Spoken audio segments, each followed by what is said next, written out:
As was mentioned, and Tina, I thank you for inviting me here and the entire AFRTC, the Americans for Restoring the Constitution, having me here today to speak on this subject, which I believe is very important and very critical.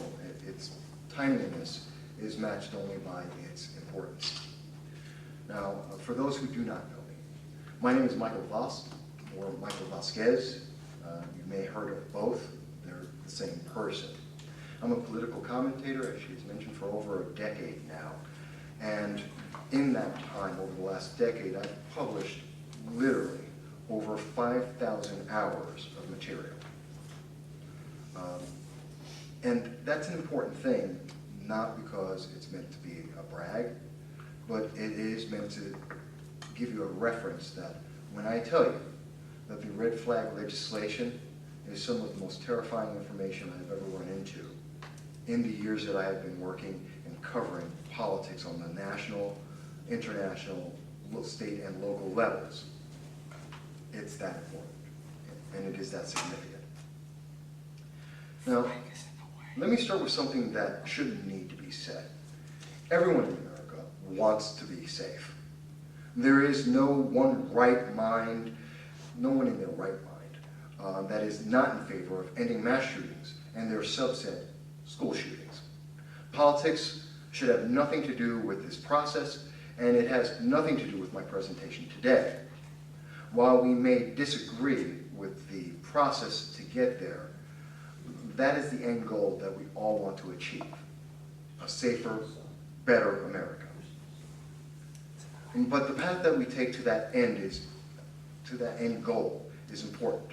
The consequences to that route to a safer America must be considered. We cannot recklessly or emotionally rush forward out of a need to, quote, do something that ultimately is neither effective or worse, causes even greater damage to our nation and our society in the long run. America is unique, a very unique nation in the world, because it was started not by one group of peoples, but by several groups of peoples with different cultures and histories, beliefs and languages. Therefore, the core commonalities of all these groups are combined to create our Constitution. Somewhat of a oversimplification, but accurate all the same. One of the core and universal understandings held at the start of America is that individual freedom is inalienable and not originated by a ruler nor government. Thus we have the preamble of the Declaration of Independence.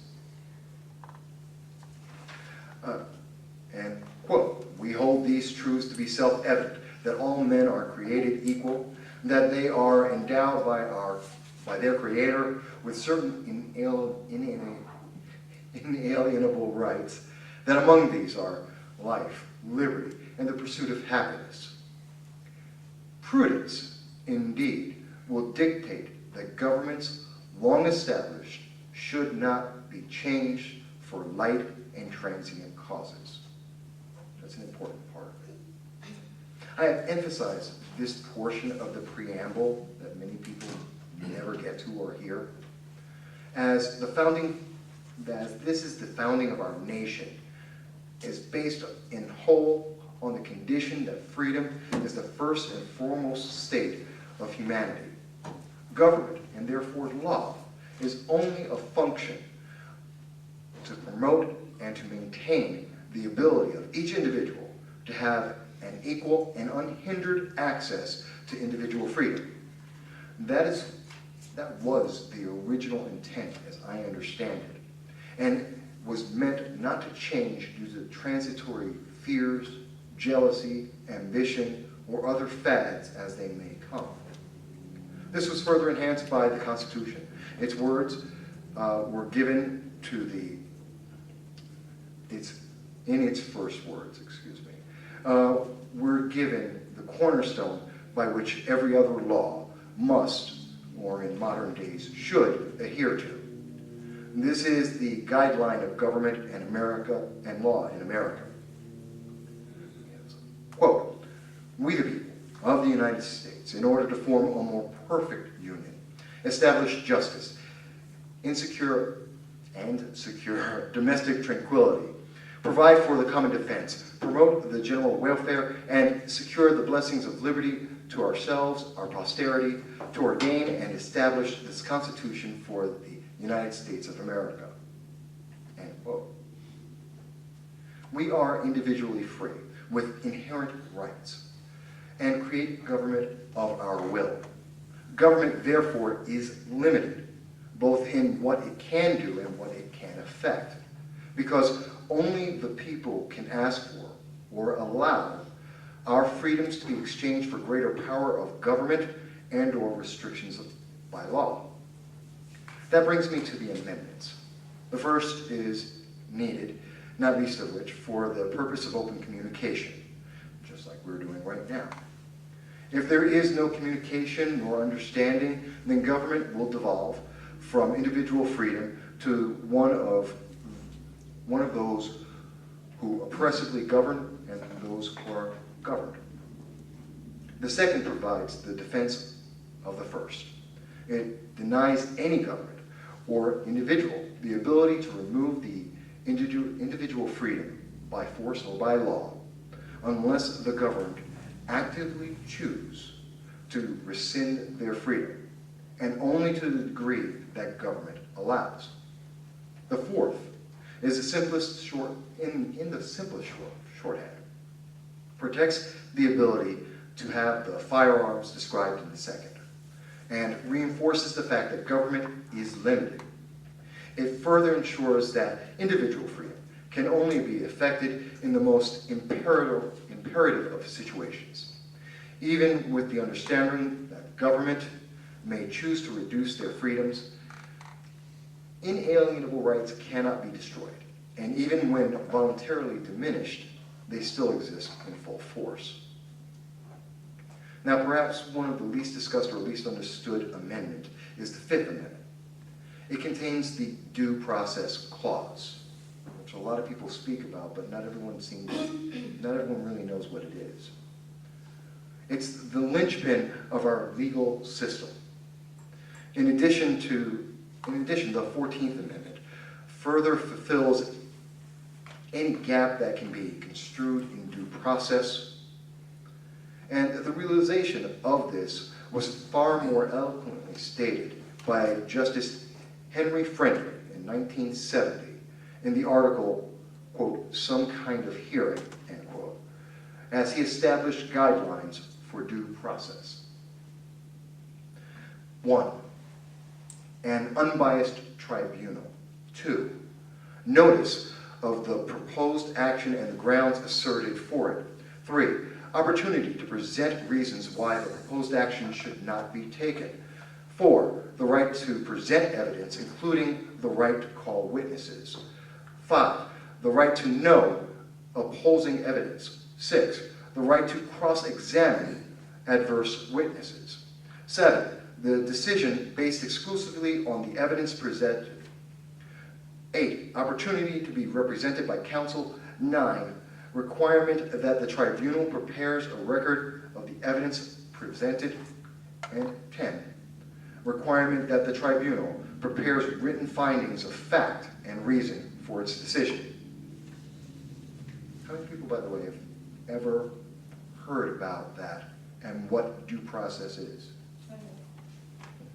Just a handful of people. And it's one of the cornerstones of our legal system. Now, to have a complete understanding of these red flag legislations, we must understand the environment that created them, as well as the environment that preceded them. Mass shootings. Indeed, many people would think that mass shootings, a subject we hear about all the time, and have been very well publicized, started with Columbine shootings. And that its subset, school mass shootings, started at exactly the same time. But with some disagreement, many would say that in September of 1949, Howard Unruh was the first mass shooting, killing 13 people, wounding an additional 3 people all of it in 20 minutes without warning in Camden, New Jersey. Since that time, there have been far too many more incidents. It's hard to quantify how many mass shootings have occurred, and therefore if they're increasing or decreasing, or if they're remaining constant. The problem is that there is no definition of a mass shooting. There are those that include or exclude the shooter themselves, and recently there are those that count those that have been wounded, whether they've been killed or not. And then there are the further separations of killing sprees, serial killers, gang violence, a lot of different categories going on there. And that's why you always get these different numbers. Given such vagueness, it's not surprising that there is no accepted accuracy. But perhaps one of the best answers can be found in the empirical studies done by Professor James Allen Fox, a criminologist at Northeastern University. He has done some of the most cited studies on the subject of mass shootings and the subset of school shootings. It may be shocking for some people that in 2014, Professor Fox's research based on mass shootings involving 4 victims or more, and not including the shooter, showed that, on average, there have been no increase in mass shootings over 3 decades of research. On average, there are about 20 events with 100 victims each year, or roughly 5 victims for each mass shooting event. Never heard that in the news last night, any night, right? But there are even more facts and conclusions that can be derived from his 2014 study, like his debunking of the spontaneity of mass shootings, stating, quote, oops, went too far. Like told you.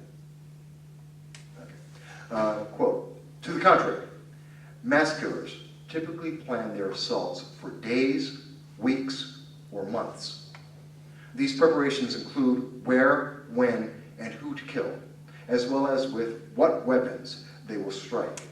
These assailants are deliberate, determined to kill, with little regard for what obstacles are placed in their path, end quote. But most of the relevance to the subject of red flag legislation are his comments on identifying potential killers and the after-the-fact emphasis on mental illness, 2 things you will hear a lot about in discussing red flag legislation. In addition, aggressive attempts to single out potential troublemakers before they make trouble, and I am quoting, in addition, aggressive attempts to single out potential troublemakers before they make trouble can potentially do more harm than good by stigmatizing, marginalizing, and traumatizing already troubled individuals. His research goes on to quote, in the aftermath of high-profile mass shootings, political leaders often rally to address the needs of the mentally ill. Unfortunately, this timing tends to stigmatize the vast majority of people who suffer from mental illness, as if they too are mass murderers in waiting. However, no clear relationship exists between psychiatric diagnosis and mass murder. It has never been established. End quote. To put things into great clarity, the subset of school shootings, cited by many politicians as being the reason for pushing red flag legislation, like Parkland, Florida, is also far less fearful than modern 24/7 news cycles would like the general public to believe. In fact, according to the study between 1992 and 2015 done by Professor Fox and doctoral student Emma Friedel, quote, there are around 55 million school children in the United States, and on average, over the past 25 years, about 10 students per year were killed by gunfire at school. Let me restate that stat because I'm pretty sure no one's ever heard it. 55 million school children are in the United States, and in 25 years, the average is that 10 students per year were killed by gunfire. Now, some may find this news to be shocking. Unlike in the 1990s, the ease of instantaneous information, delivery and emphasis of cable news, memes, and other social media extends the length of any event into social consciousness. This extended existence in time when virtually any other news story receives between 28 seconds and 2 minutes of coverage, often replaced in reporting within 24 hours, changes the magnitude, increases the emotional impact that these generally isolated incidents receive. Let me give you a little more perspective. 4,788 children and young adults between the ages of 1 and 24 died due to firearms in 2016, according to the CDC. In each age category, firearms were never a leading cause of death, ranking at the highest for those that were 15 to 24 as the third largest cause of death. In fact, in that same year, unintentional injuries not involving firearms was the #1 cause of death from ages 1 to 24, and that killed 16,890 children. For the year 2016, there were a total of 15 incidents where a firearm was fired on school grounds. This resulted in 9 deaths and 26 injuries, sadly. None of these incidents qualify as a school mass shooting, per Professor Fox. Only 5 of the incidents resulted in casualties of 4 individuals each, and none of them had more than 4 casualties. This includes the relatively well-publicized UCLA shooting and the Madison High School shooting in Ohio in 2016. Something else that the news media doesn't really well project. Now, what you probably recall better from that year is the fact that organizations like Everytown Research claimed that there were a total, and it was quoted by many in the media, that some 52 incidents with firearms occurred in 2016. The key here, though, is the phrasing, quote, incidents of gunfire, is the exact wording used by Everytown. That includes accidental discharges and other gunshots without injuries. It includes individuals injured in unknown circumstances on school grounds, like at football stadiums or in the parking lot. It includes individuals of all age groups, not just students, adults, people walking past, everyone.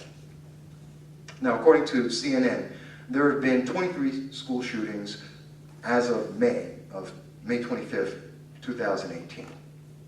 They claim that this equates to 1 school shooting per week. To be exact, the headline of the article is, quote, there has been, on average, 1 school shooting every week this year, end quote. But if you read further into the article, their ranking is any incident where at least 1 person was injured, including accidents and gang-related causes and domestic violence for people of any age, as long as it took place on school grounds. The CNN list includes a person who was shot by a BB gun. Surprisingly, the city of Chicago is not a location on their list, even though this weekend they had 46 that were killed. 2 weekends ago, 71. Though that, and I do want to be fair though, this was before the weekend of August 6th, as I was collecting my data for this. So I say all of this, especially this data, to bring us to the current environment that we find ourselves in. The number and type of incidents, often hyped by media, some in the media, to be fair. Sorry, Rita.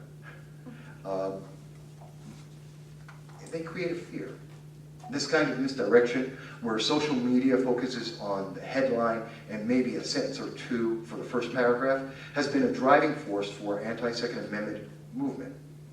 Within days of the Parkland shooting, the hype was rampant, and with overinflated generalizations of shootings like that of CNN and other news media, flooding Twitter and headlines all across the nation. I think we all remember how insane it was. It was the only conversation in the nation, it felt like. And it is this fear that moved red flag legislation from a fringe idea to the current wave sweeping the nation. Connecticut is the state with the first red flag law, and that was passed in 1999. Indiana was next in 2005.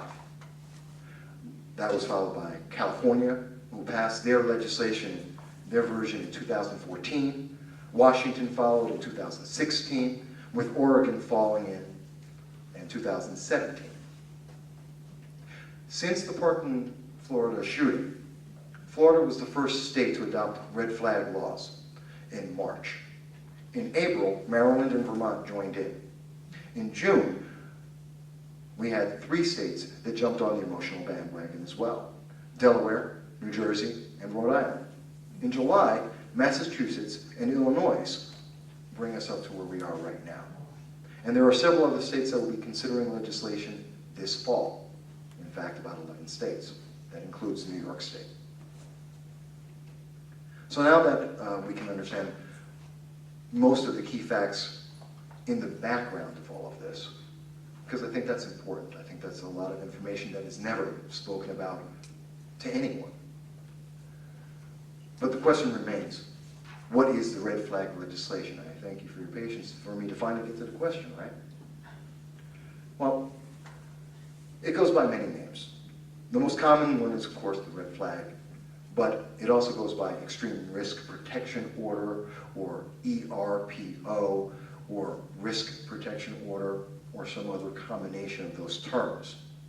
There are some variations in different states, but key words are always in there are risk and protection every single time. Now, whatever name they may go by, there are several consistent themes that are present.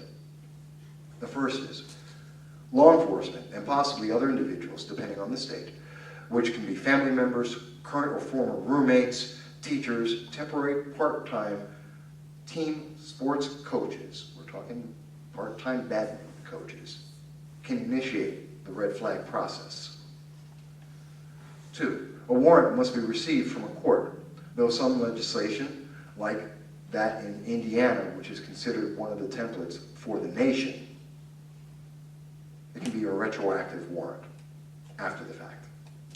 3, there must be a determination that a threat exists to either the target of the legislation or a larger group of people, the household, the school, work, the community at large, and so on. 4, proof of danger, if required, because it is not always required to have proof. Can be the purchase of a firearm and or ammunition and or, quote, a dangerous instrument, end quote, which has no definition, and within a time frame of up to a week in some states, 6 months. I should add in there, when I say a dangerous instrument, I'm quoting New York State. That's part of our regulation for red flag laws, as well as other states. The entire process can, and normally is, conducted ex parte, meaning that the target of the legislation is never informed of this until a determination against them has been made, often only occurring at the exact moment of seizure.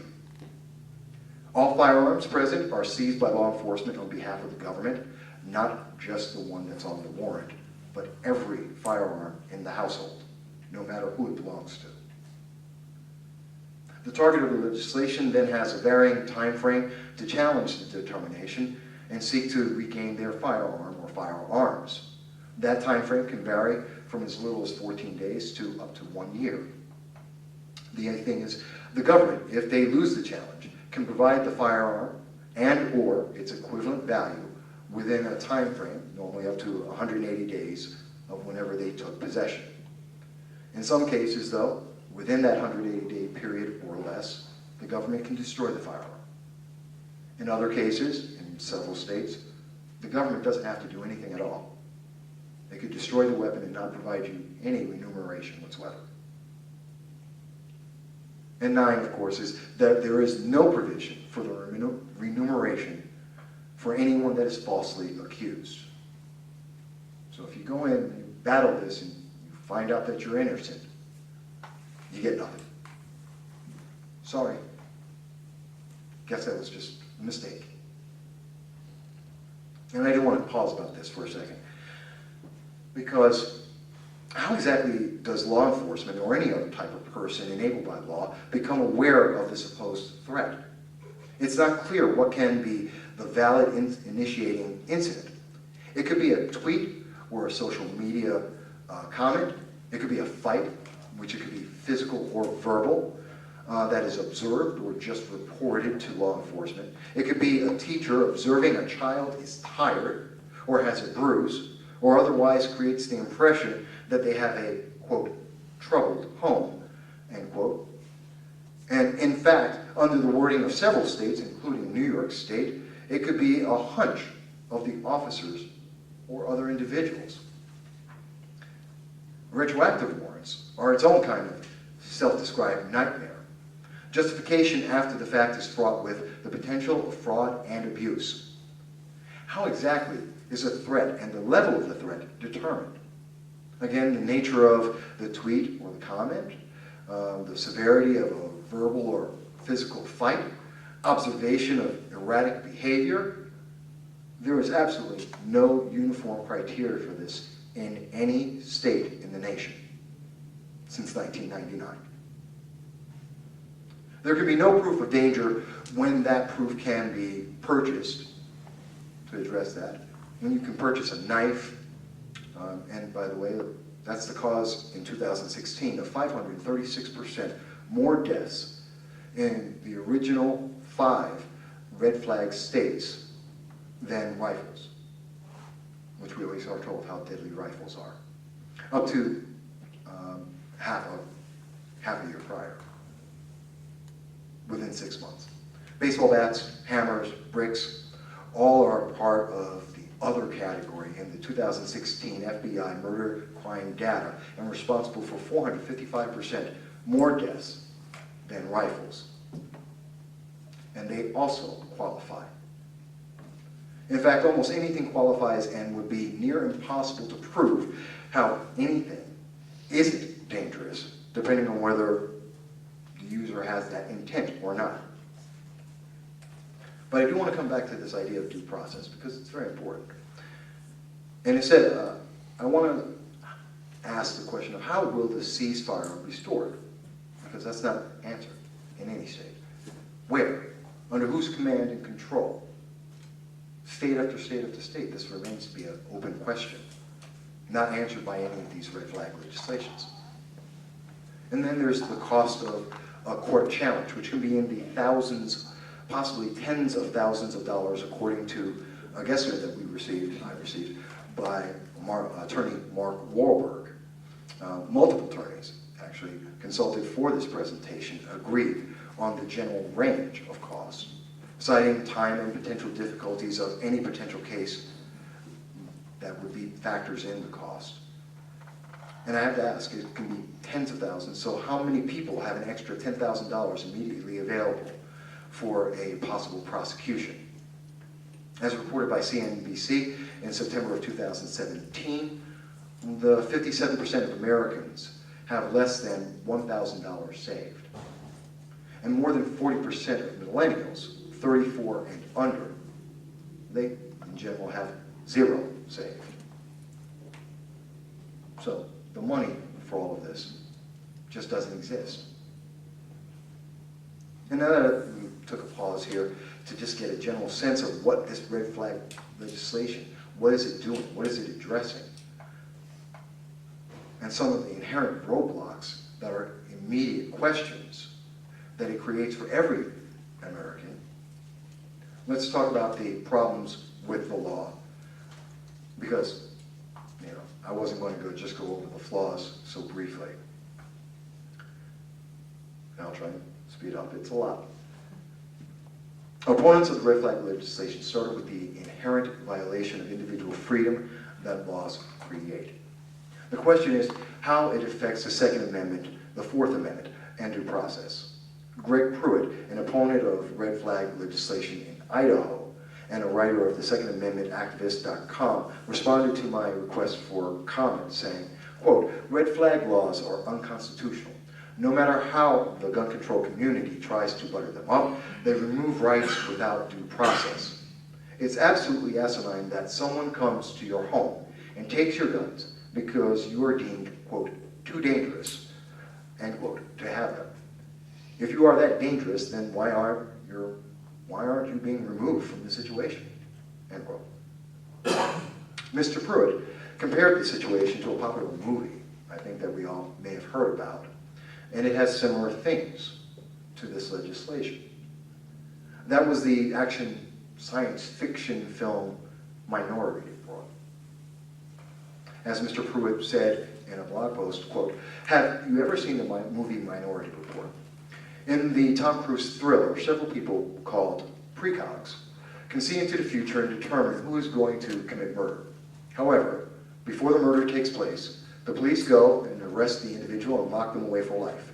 The individual didn't actually commit the crime and isn't given the opportunity to defend themselves in court.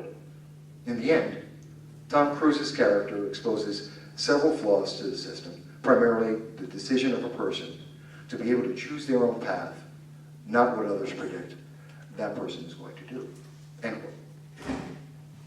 Red flag legislation is an action and punishment without commission of a crime, and without the ability to face an accuser or defend oneself in court until after the fact. This, of course, appears to fly in the face of the Fifth Amendment and the 14th Amendment, which state in part, quote, no person shall be held to answer for a capital or otherwise infamous crime unless on presentation or indictment of a grand jury, nor be deprived of life, liberty, or property without due process of law, nor shall private property be taken for public use without just compensation. The 14th Amendment goes on, quote, nor shall any state deprive any person of life, liberty, or property without due process of law, nor deny any person within its jurisdiction the equal protections of laws, end quote.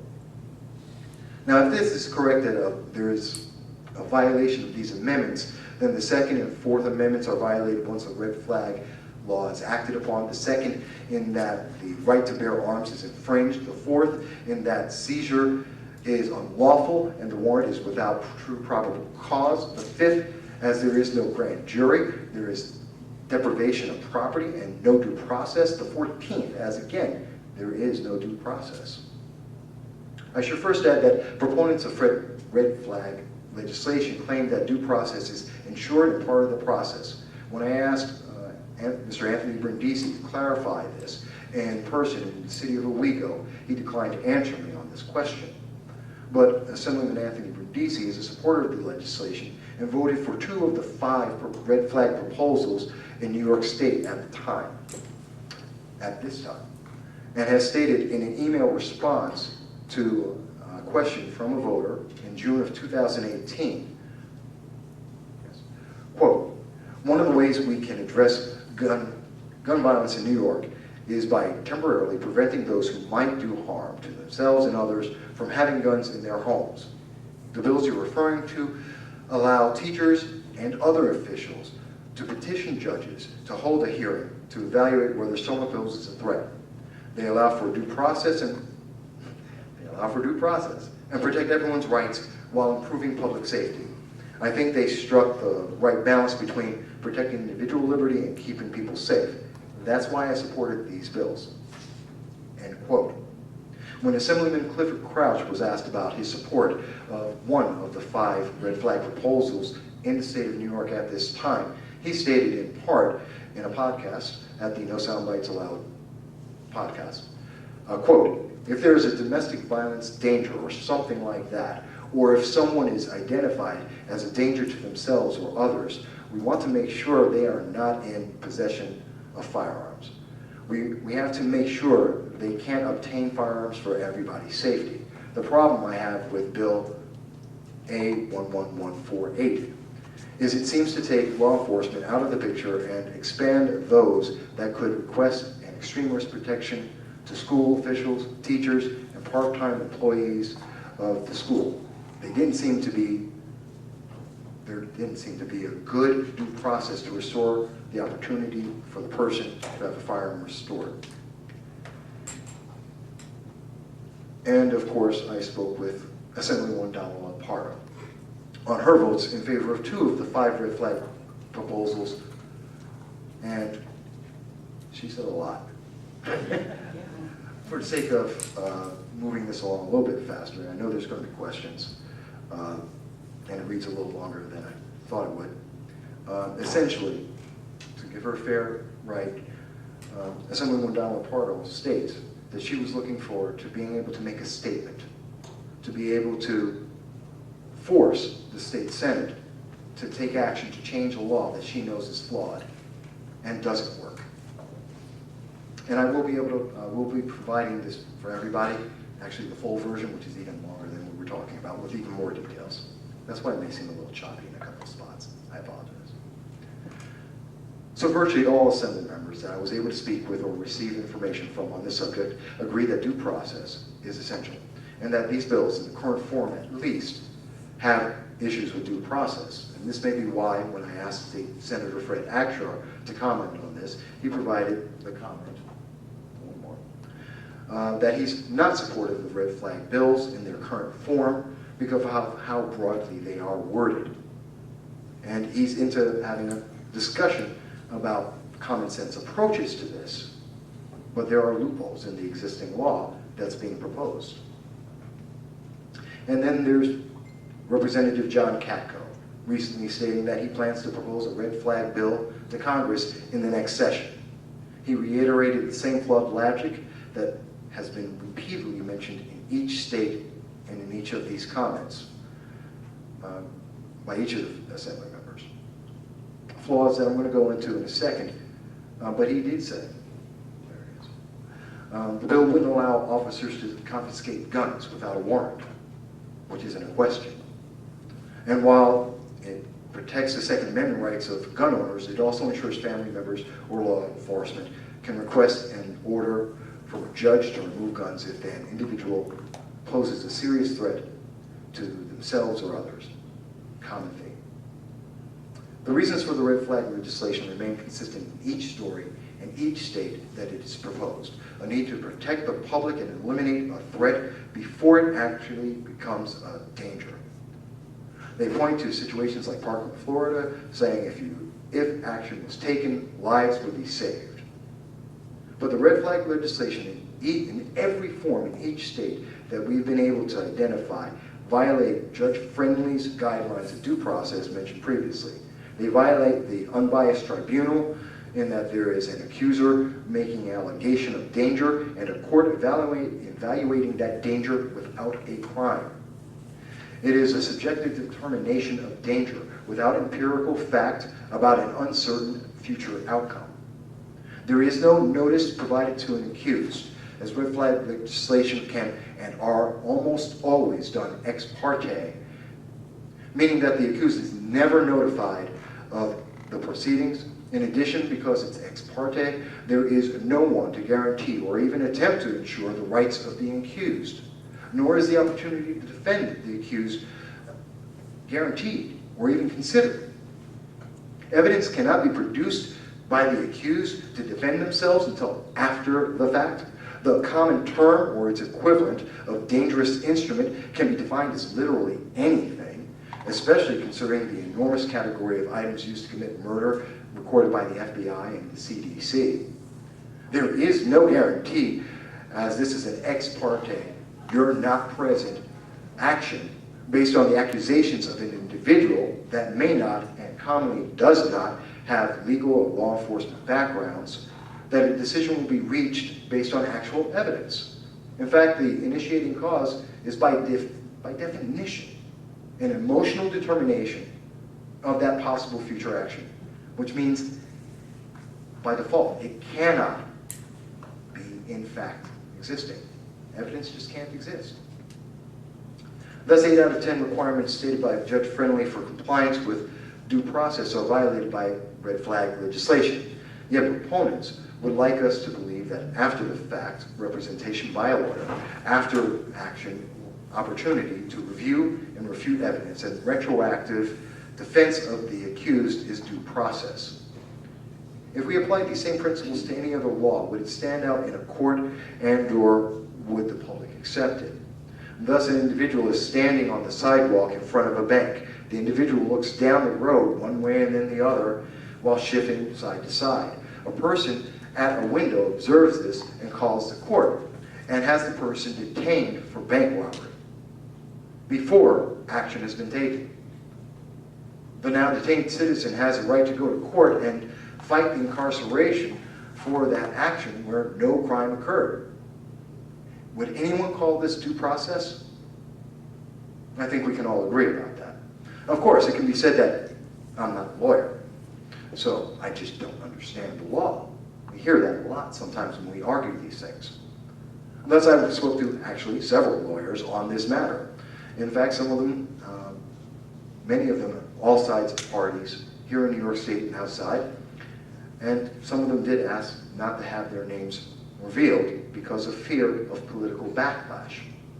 But we do have some that did, including Attorney Rollo Nixon, where he was willing to be named, and I provided him an example of Bill A11148, which was passed by the Assembly in June of this month, of this year, and is pending a vote in the New York State Senate this fall. And I asked him a question, actually asked him a couple of questions. In essence, I asked him, is this due process? Can you do this? Is after the fact still due process? As we've heard Anthony from DC, and I can tell you many, many other politicians in many states have said consistently over and over. The answer from the attorney is no.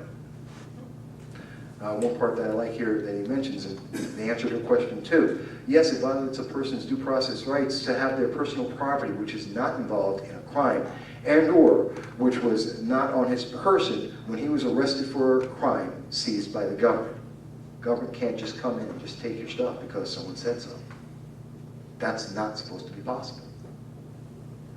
So I think the case has been made that in all occasions, red flags or ERPOs or extreme risk protection orders, that legislation violates due process as a core element of the legislation.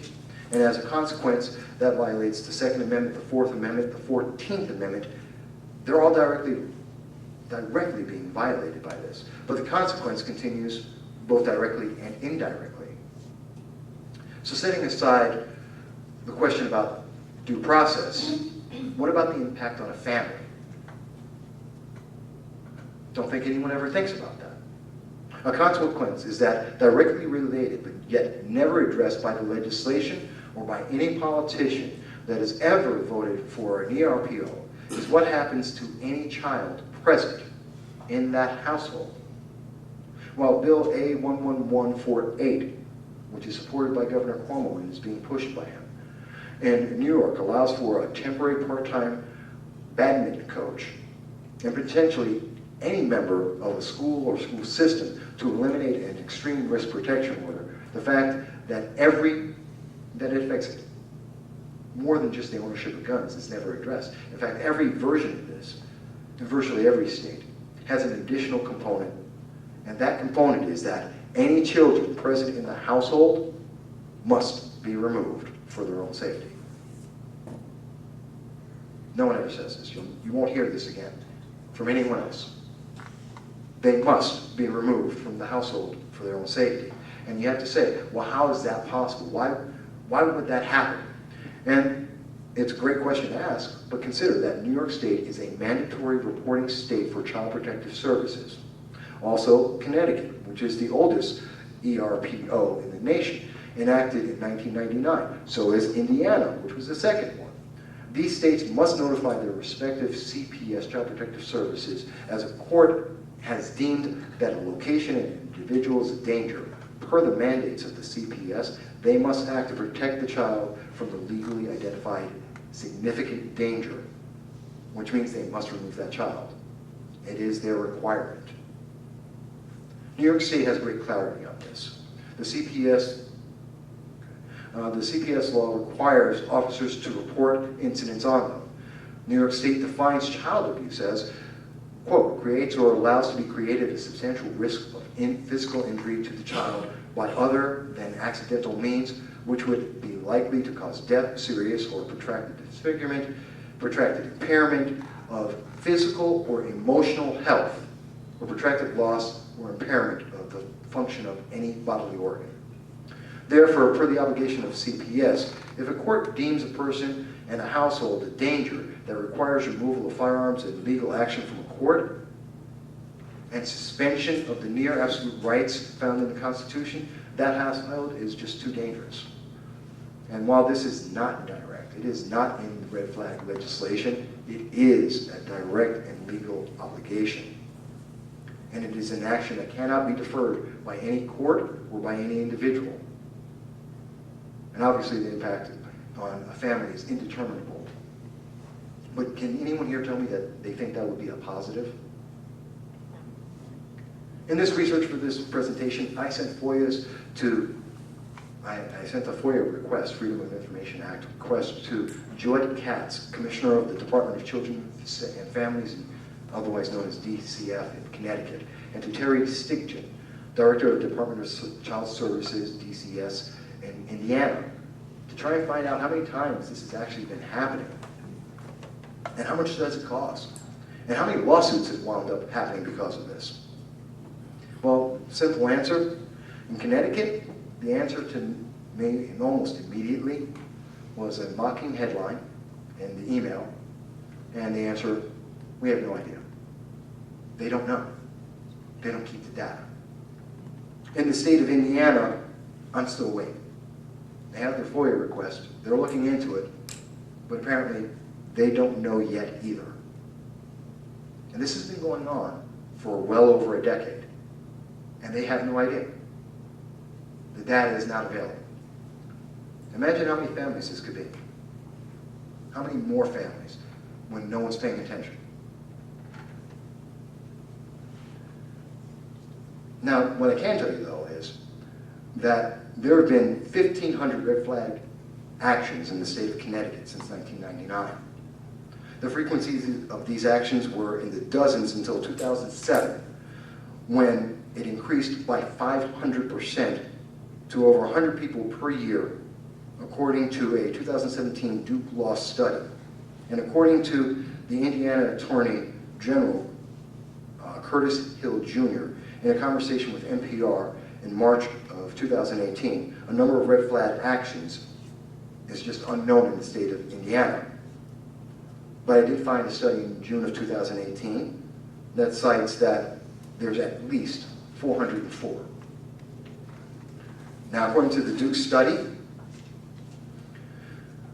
for the ERPOs, or red flags that have been done in Connecticut, the average age of an individual who's been targeted is 47, and they are male. The oldest male has actually been 93. Now, why do I bring that up? Why is that unique or interesting? Think back on every single mass shooting you've seen in the news and reported, and everything in memes and social media. The average age of almost every single person who's done a mass shooting in America, somewhere between their 20 and 30s, with rare cases in their teens. Connecticut's targeting 47-year-olds and a 93-year-old. Further, 51% of the initiating reports causing the red flag action came from individuals who did not know the defendant, or they declined to identify themselves. Half of the people out there don't even know who they're talking about. 16% of the red flag actions in Connecticut did not indicate if there was an actual danger to the individual or anyone else, which is an absolute mandate of their law. 99% of the cases show that a search was made with a warrant, and that on average 7 guns were seized each time that they went out with a warrant, that warrant identifies one firearm. 88% of the cases resulted, 88% of the cases did not result in an arrest of the target of the person who was having this red flag action. In fact, 88% of the people who had these red flag actions put against them had no arrest within 1 year prior to or 1 year after the red flag action. They have no problems. And 27% of the red flag actions in Connecticut resulted in no further action by law enforcement.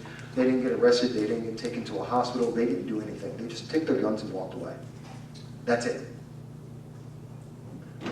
Of those charged with the red flag action, only 30% of the people were able to actually challenge the courts within 14 days, as required by the law in Connecticut. The remaining portion automatically lost their cases, lost their guns, and their right to have a firearm or buy a firearm for a year. And of those people who did challenge, only 10% actually won their case and got their firearm back. For all of that, 1,500 times, the conclusion of the Duke Law study was that doing all of that saves one suicide out of every 20 guns and 20 people that they're affecting. 20 of us. So basically everyone in this room would have to have their firearms removed and or their children taken from their home to save one life. Maybe. Maybe. And by the way, the Duke study, there was no question about mass shootings. They didn't ask about it. They didn't evaluate it. And that's the whole purpose of the red flag legislation, is mass shootings. In a June 2018 study from the University of Indianapolis, looking at a period of time from 1981, 18 years prior to the existence of red flag legislation, through 2015, 16 years after red flag legislation was enacted, an experimental analysis was conducted to compare all 50 states versus Connecticut and Indiana to see if there's any kind of reduction in gun suicides. Essentially, what it was found was there was, except the data is not consistent. What it shows in Indiana is a 7.5% reduction. In Connecticut, before 2007, it was 1.6%, and post-2007, 13%.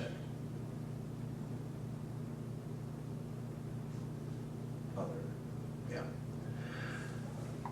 And the cause of these differences are unknown. No one's quite sure why that did it. It could be just the way they put the numbers together. Now, I want to reinforce that red flag legislation is heavily implied to be a purpose not for suicide prevention. That's not what it's there for. It's there to be able to, and it's not there for domestic abuse, which some of the assembly members I spoke with also mentioned. By the law in its statements and also by the public comments that are used to pass this law in state after state after state, and exactly timed with the media, has been the fact that it's about mass shootings. And therefore any gun-related suicides that are reduced, it's a fantastic thing, we can find it, but it's only a beneficial byproduct, which doesn't take into account any of the other factors. But there is one data set I do want to introduce, and it's an example of what happens in the emotional reaction to Parkland, Florida, and the media frenzy that comes with it. Florida was the first state to react in March, enacted their own red flag legislation. That was in February. They passed the law in March. Since that time, in 6 months, 450 people have had their firearms seized. That's about 75 per month. That is more than the number of people in a year that the state of Connecticut does since 2007, when they went and increased their activity by 500%. This is a per month number. And we haven't even gotten to the end of the year yet. And there's absolutely no data about how many families have been affected. How many children have been taken out of those households? Which is a direct consequence of this law. It's dramatic, the speed at which this is happening. So there's a failure in the language that exists in all current forms of the red flag legislation. And we reviewed the failure of the execution of the legislation, which invites the potential, if not actual, abuse of the red flag laws of the ERPOs. So we're going through a lot of information here, but what can we conclude? And to start with, especially for the there are 5 extreme risk protection orders that are pending in New York State right now. 2 have already been passed by the New York State Assembly. 3 are sitting in front of the New York State Senate. None of them have been told to you. No one is told about this. You didn't see news articles on it. You haven't seen Facebook posts on it, unless you've been watching my Facebook posts. You haven't heard a podcast about it in New York State. None of the news media covered it. That is, I have to give Brianna a bit of applause. That's the first time there's anyone in the news media in the central New York area that has paid attention to the idea of red flag legislation. Who is she with? She's with Fox 40. So that's the first attention. And by the way, they were all invited here. Switch the tape. They're going to come in. They're going to take your firearms, notify the Child Protective Services, take your kids, go back to the office, and then write up a warrant to justify what they just did. That's due process. That's what we're told is due process. And we have a representative of Congress that wants to go out and say, I want to make that into a federal law. And you got to say to yourself, well, maybe we can stop him. Guess what? You can't, because Senators Mark Rubio, Jack Reed, and Bill Nelson submitted Senate Bill S2607 already, trying to pass red flag legislation for a national level. And it has even more of the flawed language that I've been going over with you today. What's that phone number?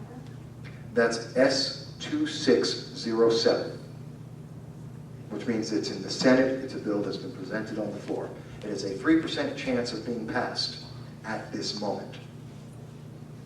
Another mass shooting, 46 people die anywhere but Chicago, and that chance goes from 3% to 93%.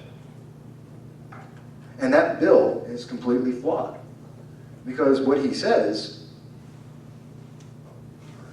what he mentions in there, one of the language, just one example of how badly flawed it is that it says that, item is number 3, the term family or household member means, with respect to an individual, any B, dating partner of the respondent. Or another one that stands out is D, an individual who resides or has resided with a respondent during the past year. There it is. Think about it for a second. Someone you're dating, it doesn't say that you have to be in the household. It said someone they're dating. It could be anyone. So if you break up with that person, they can then go and do a red flag legislation against you. It says someone who lives in the household in the last year. Well, if I spent 2 days in the household or 3 days in the household, I lived in the household, I'm upset with you because you owe me money for, I don't know, bought a video game, lost at poker, whatever the case may be, and you can do a red flag legislation against me because you know I have a firearm, a shotgun to protect my home, and take away my kids. And this is what they want as federal law.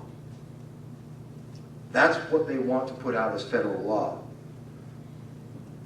Think of the consequences of that, because they're not. To do that, though, wouldn't they have to do an amendment to? No. It's law. As standing. If it is passed, it is law as standing, and the only thing that would happen at that point is to challenge it with the Supreme Court, if the Supreme Court will hear the case, and at that point we would get a determination on the federal side. But that is, as a guesstimate, somewhere between 7 to 20 years away. if it passes. So ultimately, red flag legislation under whatever name and form created is simply enforcing a general and media-fueled emotional hype to punish American citizens that have not violated any law, and whose only fault, according to some, is the constitutionally backed execution of their rights via a process of turning the court system on its head by legalizing guilt before innocence and punishing without trial. We are literally saying, you are guilty. We're going to punish you. You committed no crime, you just own a gun. How dare you? And we're going to take it away. Because I'm afraid of guns. So therefore, I should take yours away. Oh, by the way, if you have kids, we're going to take them away too. Send them to the state and remind the state, have the state remind those kids every day, guns are bad for you. Maybe I'm looking at this too extremely. Maybe that's not exactly what's going to happen. Can you tell me for sure it won't? In listening to this data that we're seeing, and seeing the way that the law is being misrepresented, that we're being told one thing and then the law is doing another thing. And time over time over time, we're seeing data that says exactly different things. And we're told to get this passed, and they're not considering the consequences that make this happen, like taking away our kids. Can anyone tell me I'm wrong? Because the politicians can't.